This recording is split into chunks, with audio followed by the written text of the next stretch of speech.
Радио Крым Реалии продолжает эфир. Крымское утро продолжается в эфире радио Крым Реалии. Вот Луиджи Матиана, один из наших зрителей на канале YouTube, пишет: спасибо, Сергею, что рано встаешь и новости нам подаешь. Ну и вам спасибо за то, что присоединяетесь к нашей трансляции. Спасибо тем, кто присоединился к нашей трансляции сейчас и присоединится в дальнейшем. Я напомню, что вы можете не только смотреть и слушать нашу трансляцию на средних волнах 648 АМ или на YouTube-канале Крым Реалии, вы можете активно участвовать в самой программе.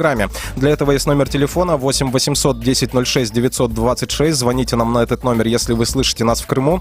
044 490 2905. Этот номер телефона работает для тех, кто слышит нас на материковой части Украины. Пишите комментарии под видеотрансляцией на YouTube. Стараюсь внимательно читать то, что вы нам пишете. Наиболее актуальные, интересные комментарии и вопросы постараюсь озвучить в нашем эфире. Но если вдруг я что-то упущу, берите ситуацию в свои руки и звоните к нам в студию.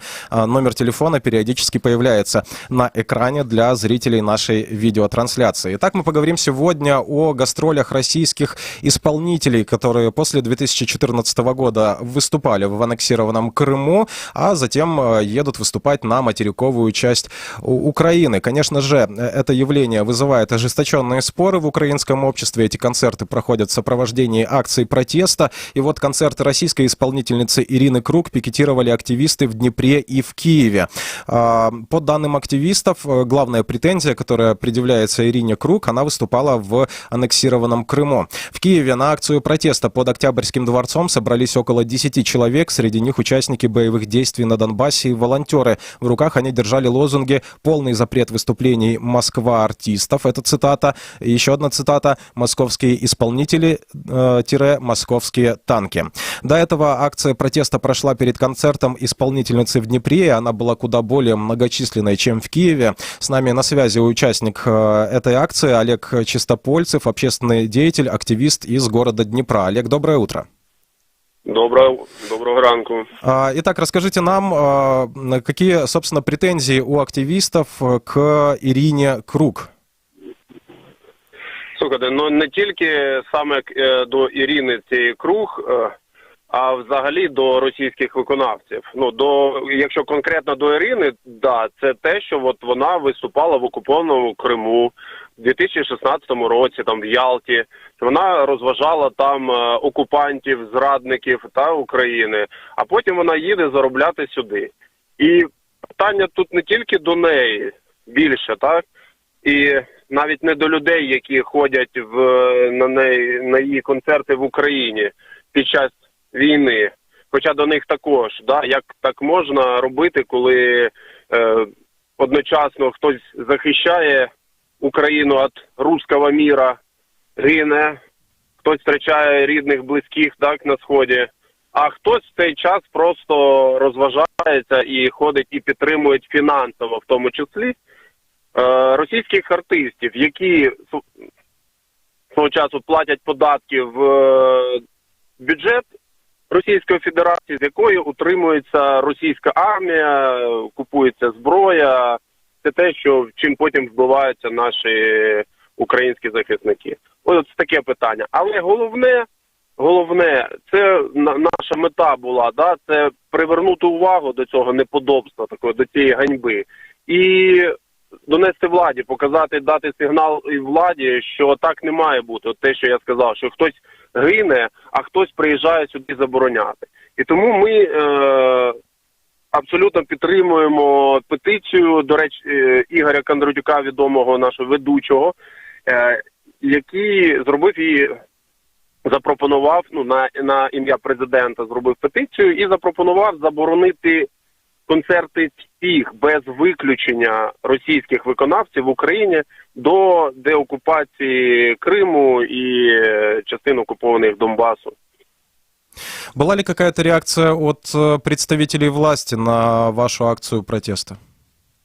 Від влади не було ні місцевої, ну і не центральної. До речі, от те, що я не сказав, що тут у нас більше питання до влади.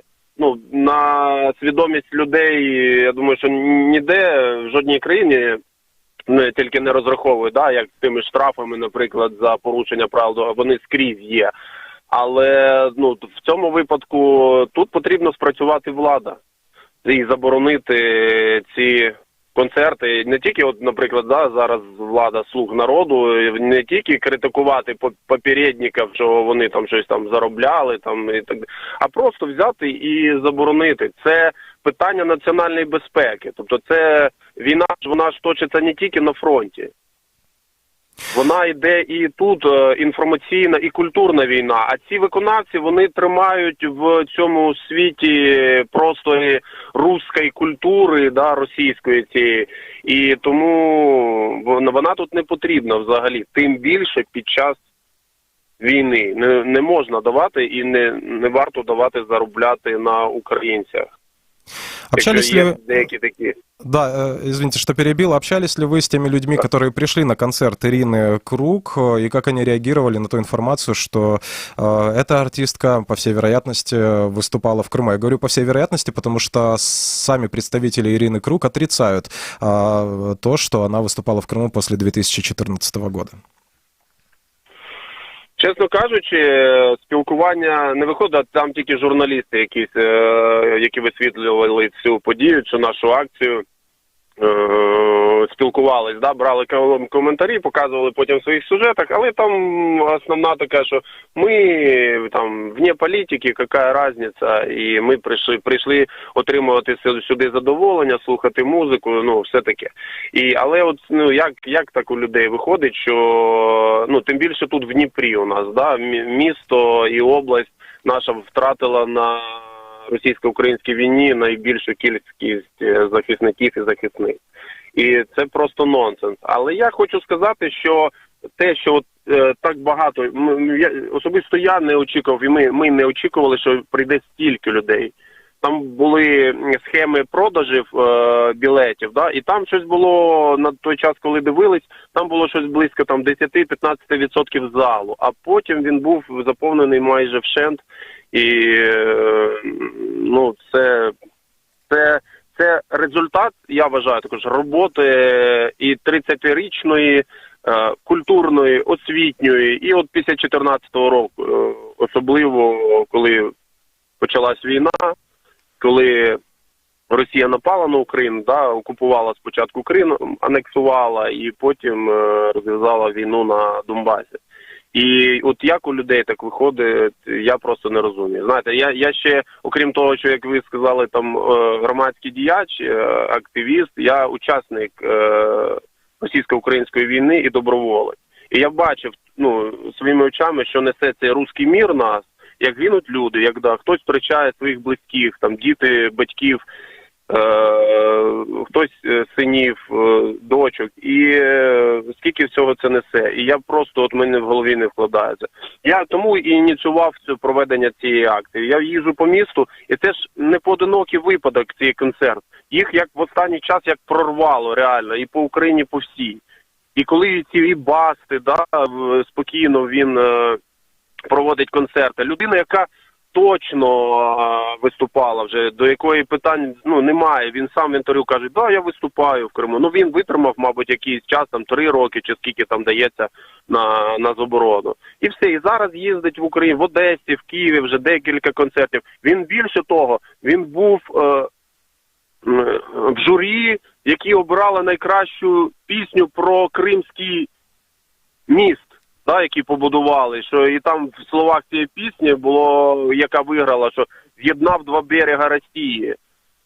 І він зараз спокійно, влада, ну, де ти, ну, де позиция, де захист вы считаете, что национальных? Да, запрет на 3 года, который был установлен для Басты и который был в итоге исчерпан, это недостаточная мера ответственности за то, что исполнитель это делал? Ну, це, знаєте, як знущання якесь. Тобто людина їде, значить вона підтримує окупацію, розважає спочатку окупантів там і зрадників там місцевих, а потім приїжджає сюди і заробляє на ми йому даємо. То це питання, знаєте, і національної безпеки, і гідності, достоинства, честі. Тобто, коли влада дає так робити цим представникам російської естради, да, так званої культури російської, то вона плює на громадян, вона зачиняє очі.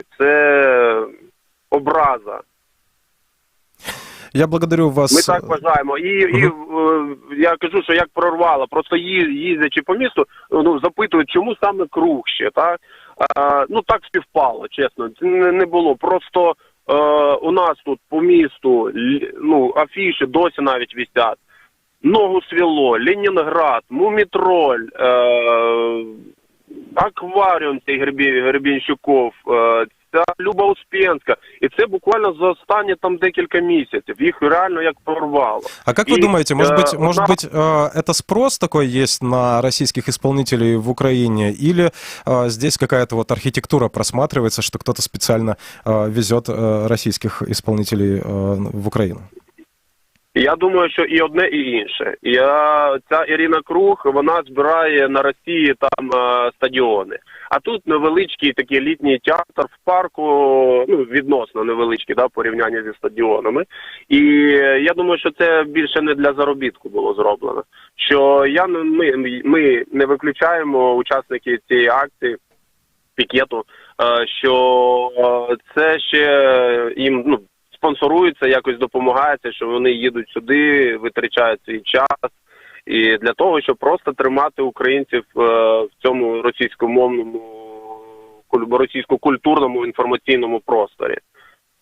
Щоб не відпускати. Вони ж вчепилися в нас і не відпускають. Така справа. Спасибо вам за комментарий. Я напомню, что с нами на связи был Олег Чистопольцев, общественный деятель из Днепра, ветеран российско-украинской войны. Говорим мы сегодня о концертах российских исполнителей в Украине, на материковой части страны, которые сопровождаются акциями протеста. Мы видели акции протеста на минувших выходных по поводу концертов Ирины Круг. В пятницу и в субботу, если не ошибаюсь, они прошли в Днепре и в Киеве. Есть еще несколько комментариев относительно конкретно этой ситуации. Заместитель начальника полиции Днепропетровской области Владимир Баганис сообщил в эфире телеканала ТСН 1+1, что полиция обращалась в службу безопасности Украины относительно разъяснений, имеет ли право Ирина Круг выступать в Украине. Цитата: «Мы получили ответ, что никаких запретов на выступление этой звезды нет». Бывший супруг и организатор концертов российской артистки Ирины Круг Сергей Белоусов утверждает, что певица не была и не выступала в аннексированном Россией Крыму после 2014 года. Так он утверждает в комментарии «Крым Реалии». Я приведу эту цитату. «Нет, ее не было в Крыму после 2014 года. Последний раз в Крыму она была в году 2010 или 2011. Точно сказать не могу. Но после 2014 года в Крыму ее точно не было», утверждает Белоусов. А в то же время на страницах ряда российских средств массовой информации есть упоминания или анонсы ялтинского концерта Ирины Круг, и не только ялтинского. Если представители Ирины Круг захотят пояснить ситуацию более детально, мы, конечно же, предоставим им такую возможность. Но хотелось бы поговорить еще о других исполнителях, которые в последнее время анонсировали свои гастроли или даже дали концерты на материковой части Украины после того, как выступали в Крыму.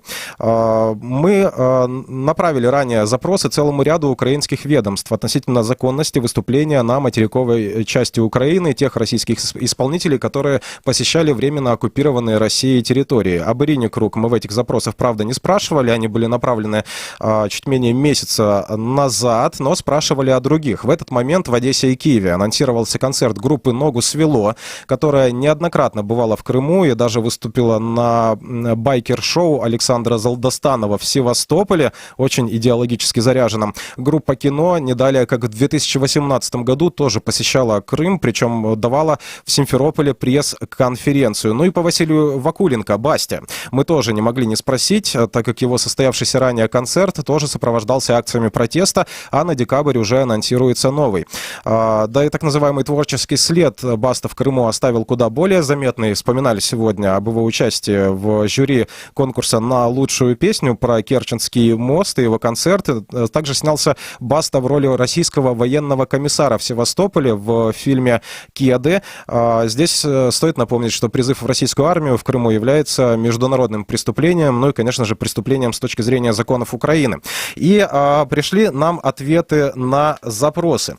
Некоторые из них, по сути, ничего не содержат. Вот, например, в аппарате Совета национальной безопасности и обороны Украины. Нам сообщили только о том, что в случае поступления предложения относительно применения санкций, относительно обозначенных в вашем запросе лиц от уполномоченных законом Украины о санкциях государственных органов, они будут внесены на рассмотрение Совета национальной безопасности и обороны Украины в установленном порядке. Из этого можно понять, что пока что таких предложений в Совет национальной безопасности и обороны не поступали. На время вот этого ответа. Ответ подписан, датирован 23 сентября. В Государственной пограничной службе Украины нам сказали, что информация, которую мы запрашиваем относительно наличия или отсутствия запрета на въезд вот этим артистам на материковую часть Украины, вот эта информация содержит персональные данные. Предоставить ее нам смогут исключительно по решению суда. И есть ответ от Службы безопасности Украины. Вот здесь утверждается, что по результатам обработки имеющихся материалов Службой безопасности Украины получена информация о посещении одним из участников группы «Кино» временно оккупированной территории Автономной Республики Крым с нарушением установленного законодательством Украины порядка. Служба безопасности Украины проинформировала об этом факте Государственную пограничную службу для рассмотрения в границах компетенции и принятия решений. После того, как мы получили ответы на эти запросы, или одновременно с этим поступила информация о том, что концерты групп «Ногу свело» и группы «Кино» переносятся на более позднее время официально из-за карантинных ограничений.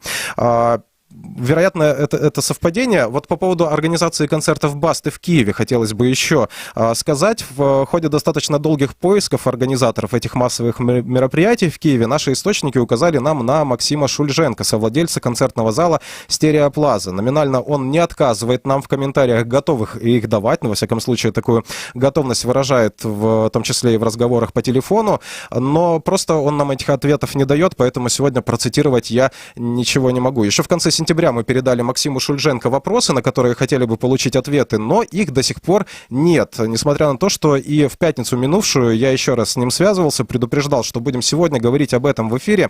Некоторые вопросы мы обсудили с ним по телефону, но господин Шульженко просил этот разговор не цитировать, а дождаться письменных ответов. Ждем. Далее. Крымско-татарский ресурсный центр обратился к председателю Службы безопасности Украины Ивану Баканову с письмом, в котором призвал рассмотреть возможность запрета въезда в Украину для российских артистов, которые посещали оккупированные территории. В частности, правозащитники среди артистов указали Василия Вакуленко, Басту, Ирину Воробьеву, Круг и Елизавету Иванцову, это певица «Елка», в которых в октябре и декабре запланированы выступления в Киеве. Давайте послушаем комментарий Сергея Пархоменко, эксперта Крымско-татарского ресурсного центра и директора Центра внешнеполитических исследований. Ми звернулися, Кримсько-татарський ресурсний центр, до голови Служби безпеки України з приводу того, щоб перевірити інформацію та ввести обмежувальні заходи проти громадян Російської Федерації, артистів, які їдуть в Україну давати концерти в Києві, в Дніпрі, Одесі, інших містах, але які разом з тим в порушення законодавства України їздили в окупований Крим, а також підтримували окупацію Криму і агресію проти України. Серед артистів, які були або ймовірно були в Криму, які будуть виступати в Україні, це, звичайно, Баста, він же ж Василь Вакуленко, Йолка і Ірина Круг. Це ті, які точно могли бути в Криму, власне, і були. По Басті Ірині Круг є відео з концертів. І, відповідно, враховуючи те, що ми вважаємо неприйнятним таку ситуацію, коли артисти російські виступають в Криму, потім мають нагадувати в Києві, давати в Києві концерти або в інших містах, неокупованих містах України.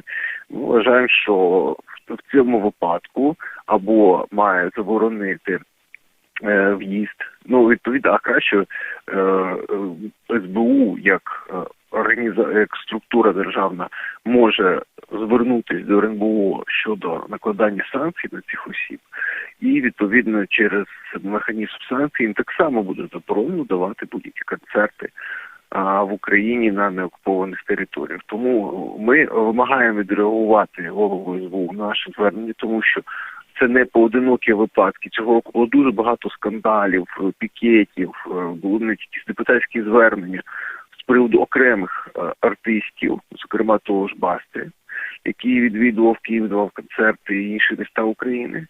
Але не було належної реакції. Ми повторно звертаємо увагу на цього діяча і на ще двох, яким, власне, наскільки я знаю, не було звернень на голову СБУ від організацій чи публічних осіб, але так само ми повинні привертати увагу до цих осіб і повинні добитися заборони гастролювати їздити в Україну через те, що вони зневажили наше законодавство і фактично своїми публічними виступами в тому ж Криму схвалили окупацію. А хтось, як Баста, схвалював це і на словах, схвалили окупацію Криму і таким чином підігрують російській пропаганді, підігрують російській агресії, підігрують Росії в інформаційній складовій гібридної війни.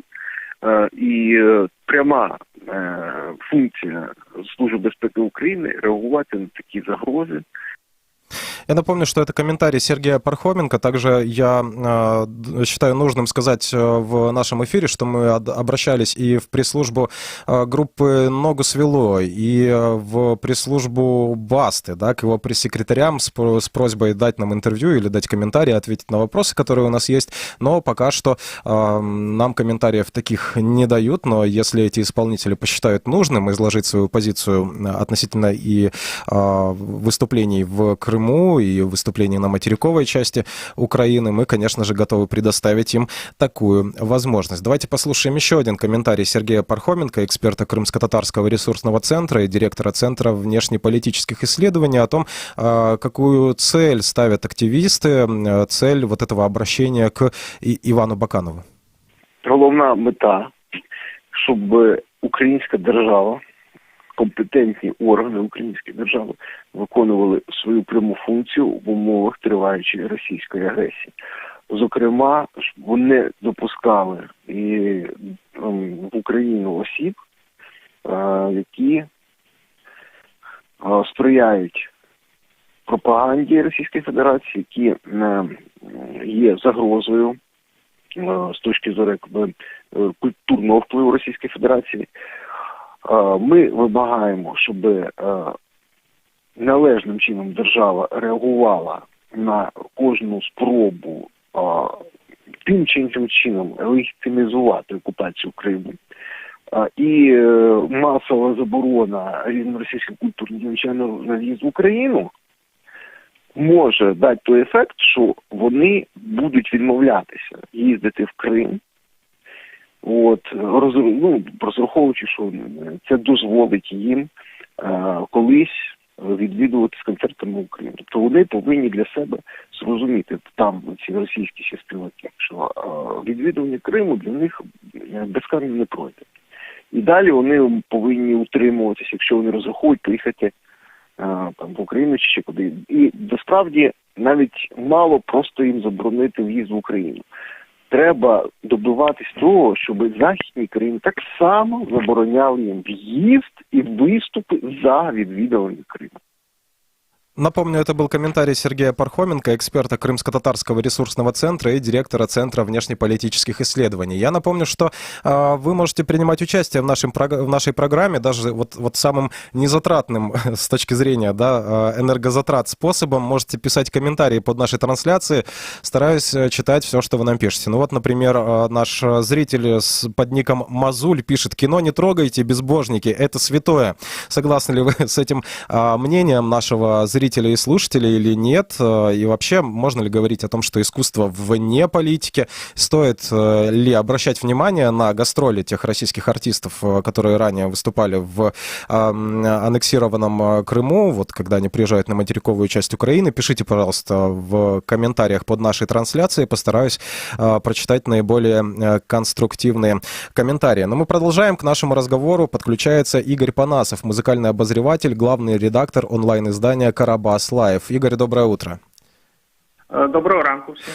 По вот этой ситуации с гастролями российских исполнителей в Украине, причем тех российских исполнителей, которые, ну, вот в части некоторых из них подтверждено, и они сами не отрицают, что они выступали в Крыму после 2014 года, некоторые отрицают, как представители Ирины Круг. Ну вот как можно в целом охарактеризовать это явление и вообще понятно ли, да, правила игры, что называется, вот как для российских исполнителей, которые решили съездить в Крым, а потом планируют выступать на материковой части Украины, так и для гражданского общества в Україні, которое виходить на акції протесту?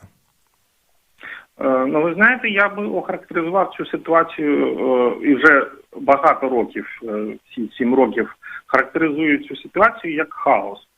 Тому що, ну, поки не буде чіткого, зваженого і з поясненням для громадськості рішення, прийнятого на рівні держави з цього приводу, ми будемо кожного разу отримувати ось ці суперечки, дискусії, які не ґрунтуються ні на чому, окрім розуміння моралі і етики кожного з учасників цієї дискусії. Тому що регламентуючого документу, який закривав би це питання, не існує й досі. І я хочу з цього приводу нагадати про текст петиції до президента України, який створив десь 2 тижні тому Ігор Кондратюк, відомий телеведучий, і у минулому він був і музичним продюсером. Текст петиції, власне, стосується виступів будь-яких російських артистів та акторів, він згадує у тексті акторів, які, скажімо так, які не висловилися проти агресивної політики Російської Федерації. Тобто навіть якщо людина не виступала в Криму і промовчала про те, що про вчинки її держави проти України, то ця людина, на думку Ігоря Кондратюка, як автора цієї петиції, вона не заслуговує на право відвідувати Україну. Він говорить про винятки, там про Лію Ахеджакову, Олега Басилашвілі, тих людей, хто відверто і публічно висловлювався проти агресії Росії проти України. І я хочу сказати, що це перший такий маленький крок, коли публічна людина робить не на рівні просто там дописів у Фейсбуці чи там якихось балачок там на телебаченні, крок в бік держави для того, щоб вона хоча б задумалася над тим, що це питання має бути якось урегульовано. Сьогодні я перед нашим ефіром відкрив цю петицію і побачив, що вона мала набрати 25 тисяч підписів. На сьогодні вона має 25 тисяч 130 підписів. Тобто эту петицию уже должен рассмотреть президент? Тобто ми маємо прецедент, що президент України має обов'язково розглянути цю петицію. Ми розуміємо, що воно може не бути, не мати ніякого руху далі, тому що петицій багато, а результату набагато менше. Але важливо те, що це переведення цього питання в площину, яка може бути у майбутньому законодавчою. Поки цього не буде, я завжди нагадую про те, що ті питання, які не є дискусійними для суспільства, вони завжди закріплені в законі. Тобто, якщо не можна грабувати людину, то, я думаю, представити собі будь-яку суспільну дискусію з цього приводу, дуже важко. Я маю на увазі, дуже важко уявити людину, яка буде захищати, та ні, та нормально, та можна грабувати, що ви таке кажете? А хтось каже, та це аморально. І ось, коли цього закріплення немає, це ось така безкінечна і безплідна дискусія, яка просто дає право висловитися всім, і добре, що ми це обговорюємо, звичайно, але хотілося б результату на 8-му році війни в Україні. Каким, по вашему мнению, может быть результат? Понятно, что петиция Игоря Кондратюка, она выписана вот в таком, да, немножко стиле, да, не похожа она на текст предлагаемого закона или правил, да. Игорь Кондратюк там, в принципе, описывает свои личные отношения, как он видит выход из этой ситуации. Но, по вашему мнению, каковы шансы вообще на то, что действительно президент или законодательный орган все-таки обратить внимание на эту ситуацию?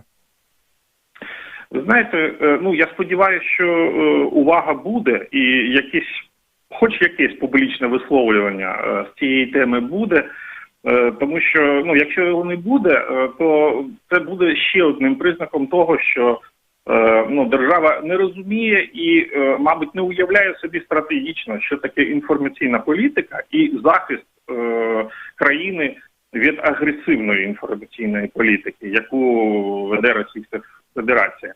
Ви знаєте, для мене вирішення цього питання, воно може бути лише стратегічне. Стратегічне – це коли ми розуміємо, що ми не просто,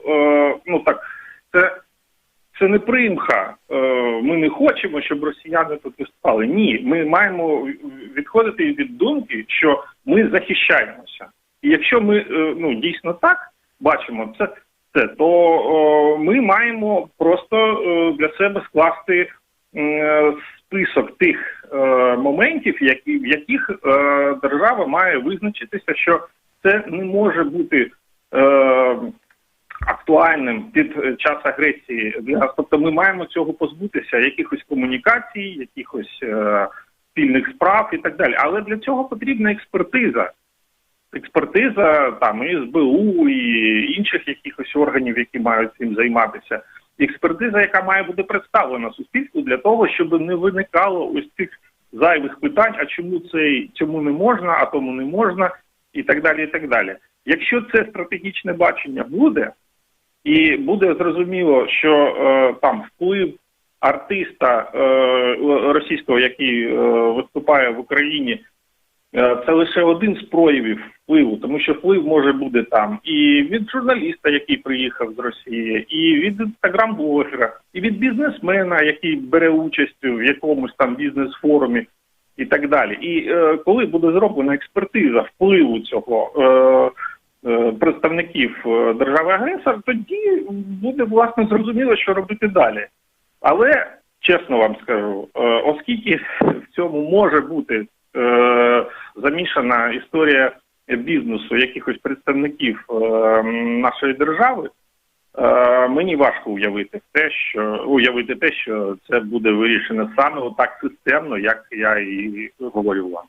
Спасибо вам за беседу. Напомню, что с нами на связи был Игорь Панасов, музыкальный обозреватель, главный редактор онлайн-издания «Карабас Лайв». К нашему разговору подключается Артемий Троицкий, российский музыкальный критик и журналист. Артемий Кивович, доброе утро. Доброе утро. Итак, давайте поговорим вот об этом явлении. Те российские артисты, которые решились выступить в Крыму после 2014 года, и, наверное, знали они о том, что могут быть проблемы потом со въездом в Украину. Вот как так получается, что они затем стремятся все-таки выступать на материковой части Украины? Как можно охарактеризовать это явление? Мы говорим сегодня вот о таких исполнителях, в частности, российской рок-сцены, да, это «Ногу свело» и группа «Кино». Как можно... Я думаю, что все-таки надо проявлять дифференцированный подход к разным артистам. Есть артисты, которые выступают и в Крыму, и на Донбассе, на всевозможных идеологически заряженных мероприятиях, поют там всякие пропутинские песни, выступают с соответствующими заявлениями, типа «Крым наш», «Да здравствует там Лугандония» и прочее. Вот. Это один тип артистов, и такие артисты, конечно же, на Украину, скорее всего, просто даже не рискнут поехать. Потому что они прекрасно понимают, что если они сунутся в Украину, то их там забросают тухлыми яйцами и помидорами, в лучшем случае, а может еще что-нибудь и похлеще будет. С другой стороны, есть артисты, которые абсолютно аполитичны, которые вообще не в курсе того, что в мире происходит, поскольку алкоголь и наркотики, естественно, в общем-то, создают им такую достаточно искаженную картину мира. Вот. Это люди, в каком-то смысле наивные, в каком-то смысле глуповатые, вот. Но я бы не судил их так строго. Вот. Когда эти люди слышат, скажем, Крым, то последнее, что у них в голове возникает, это то, что Крым – это оккупированная территория. Они об этом вообще вполне могли не знать. Вот. Думаю, что, в общем-то, можно быть к таким артистам снисходительным. Что касается группы «Ногу свело», честно говоря, я не знаю, что с ними произошла за история, но меня это удивляет, поскольку Макс Покровский, я его прекрасно знаю лично, он парень умный, он человек, интересующийся политикой, он, особенно в последнее время, записал довольно много очень острых песен, посвященных путинской действительности. И каким-то образом его занесло в Крым, я, честно говоря, себе не очень представляю. Может быть, это было давно. Не Давайте знаю, на Максе... То есть тут я не в курсе. На Максе Покровском немного подробнее остановимся. Действительно, разного характера у него были концерты в Крыму. Была рок-елка, да, это такой капустник, в принципе. А было его выступление на байк-шоу Александра Залдостанова. Очень идеологическая история. Там рассказывали и о крахе украинской государственности и так далее. Но те, кто интересуется, могут посмотреть идеологическую часть этого шоу на YouTube, выступление группы «Ногу свело». Там же на той же сцене под теми же серпами с молотами. Но давайте послушаем фрагмент эфира радиостанции «Эхо Москвы». В марте 2020 года Макс Покровский в эфире этой радиостанции рассказал, что пока не может приехать выступать в Крыму. Рассказал он это в контексте истории, когда группа «Океан Эльзы» отказалась выступать с группой «Ногу свело» на одном фестивале из-за поездок этой группы в Крым и концертов там. Давайте послушаем этот фрагмент и продолжим. Слушайте, мне нечего скрывать. 2 примерно года назад нас в конечном итоге с огромными извинениями и абсолютно чувствуя себя неудобно, все-таки не осмелились пригласить на фестиваль, на какой-то большой, не помню какой, честно не помню, в Белоруссии, потому что группа «Океан Эльзы» отказалась принимать участие в одном фестивале с группой «Ногу свело». Вау! Группа «Океан Эльзы» отказалась принимать участие в одном фестивале с группой «Ногу свело», потому что группа «Ногу свело» по доброте душевной, в кавычках, дураки были, правда, несколько раз съездила с концертами в Крым. Вот. Причем мое отношение к Крыму и крымчанам более чем прекрасное. Эти милые люди постоянно мне пишут в социальных сетях и ждут нас с концертами. И я чувствую себя последним уродом, что к ним не еду, с одной стороны. С другой стороны, пока, и я сейчас об этом говорю здесь, в прямом эфире, пока я в Крым ехать не могу. Мы в Крым ехать не можем. Причем, более того, мы возвращаемся к обсуждению этого вопроса раз за разом. Позвали, обсудили. Я не анонсирую, что я больше не приеду в Крым, но будем надеяться, что эта планета когда-то изменится. Но пока, я сейчас говорю аккуратно. Я реально стараюсь быть сейф, потому что я не хочу делать никаких анонсов. Вот. Тем не менее, я являюсь на 50% украинцем. Вот, по доброте душевной, в кавычках, либо на голубом глазу, либо, как моя жена любит говорить, Таня, добрыми намерениями вымощена дорога в ад, съезди в Крым, удостоился такой оплеухи от ансамбля «Океан Эльзы», и я не думаю, что когда-то будет друг другу подана рука. Я даже не думаю, что она когда-то будет протянута. Вот такой рассказ от Макса Покровского. Я напомню, что это фрагмент эфира радиостанции «Эхо Москвы». В марте 2020 года произошел этот разговор. Напомню, что с нами на связи Артемий Троицкий, российский музыкальный критик и журналист. Артемий Киевович, вот по поводу сказанного Максимом Покровским, что можно сказать? Да, я не знал этой истории. Естественно, выступать на вот этих байкерских, залдостановских мероприятиях, это, конечно, позорно. Это абсолютно позорно, потому что известно, что это за банда. То есть это такие настоящие, такие путинские штурмовики, православно-мотоциклетные. Вот. И меня, честно говоря, очень огорчило то, что Максим Покровский и «Ногу свело» выступили на каких-то их мероприятиях, будь то в Крыму или будь то в Москве. И то, и другое, я считаю, абсолютно позорно и недопустимо для уважающего себя порядочного человека. Покровский сам сказал, мы были дураки, мы были идиоты, по доброте душевной в кавычках там и так далее.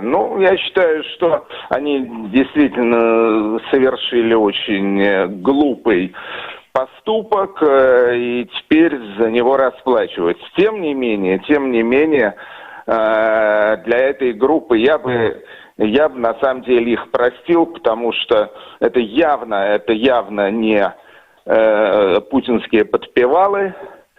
И мне кажется, что было бы вполне логично и как-то гуманно, по-человечески и по-меломански, если бы ногу свело, украинцы простили за их глупости и прегрешения. Думаю, что это было бы по-доброму. А вот по поводу истории с Василием Вакуленко, Бастой, которому был вынесен запрет на 3 года въезда на материковую часть Украины за концерты в Крыму, за участие в жюри конкурса песни про Крымский мост и за роль военного комиссара Балаклавского района Севастополя, которую он сыграл в фильме «Кеды» Сергея Соловьева. Вот как, с вашей точки зрения, выглядит эта ситуация, когда Баста поездил в Крым, снялся там в кино, в достаточно, по мнению ряда экспертов, идеологическом, вот это потом стремление выступать на материковой части Украины. Вообще, что с русским рэпом происходит, если Баста снимается в роли военкома? Я хочу сказать, что Баста — это совершенно нетипичный русский рэпер. Баста рэпер, как бы это сказать, подментованный, что ли. То есть он уже давно играет в какие-то игры с властями и выступает на официозных мероприятиях и поет какие-то руссо-патриоту песни. Он, кстати, я бы даже не сказал, что он настоящий рэпер. То есть он дебютировал как рэпер. Я слышал какие-то его относительно недавние выступления. Я бы сказал, что по жанру это скорее такой русский шансон. Это какие-то приблотненные песни. Почему он хочет выступать в Украине? Это тоже понятно. Украина — это большая страна, это огромная аудитория, это большой рынок. К тому же, судя по фамилии Вакуленко, есть у Басты какие-то украинские корни. Я не знаю, я, честно говоря, на все эти запреты в отношении артистов я смотрю не так строго, как это делают, скажем, многие украинские чиновники, может быть, и деятели культуры тоже. Артемий Киевич. Я считаю, что вполне можно было бы Басту запустить в Украину и посмотреть, как украинская публика его примет. Если бы... Запустили, был полный зал. Понятно, значит, был полный зал. Значит, есть в Украине для Басты аудитория. Но я повторяю, я не считаю, что Баста — это типичный рэп-исполнитель. То есть, пожалуй, что... у нас есть парочка таких государственных рэперов. Один из них Баста, а второй — это тоже есть у нас такой известный Тимати. Это как бы позорное пятно.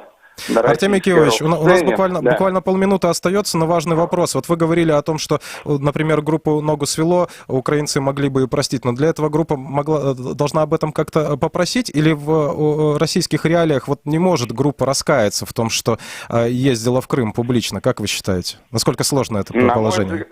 На мой взгляд, тот отрывок из интервью «Эхо Москвы», который только что прозвучал, в общем-то, он звучит как раскаяние. То есть Максим там несколько раз сказал, что он сожалеет о том, что выступил в Крыму, и что он больше не принимает приглашения на выступление там, несмотря на то, что любит эту территорию. Так что я бы сказал, что это как раз было похоже на искренние извинения и раскаяние. Спасибо вам за комментарии, спасибо за беседу в эфире радио «Крым Реалии». Напомню, что с нами на связи был Артемий Троицкий, российский музыкальный критик и журналист. Разные мнения мы сегодня слушали о выступлении российских артистов на материковой части Украины, которые перед этим выступили в аннексированном России Крыму. Пишите нам, звоните нам. Этот эфир для вас провел Сергей Макрушин. Слушайте радио «Крым Реалии».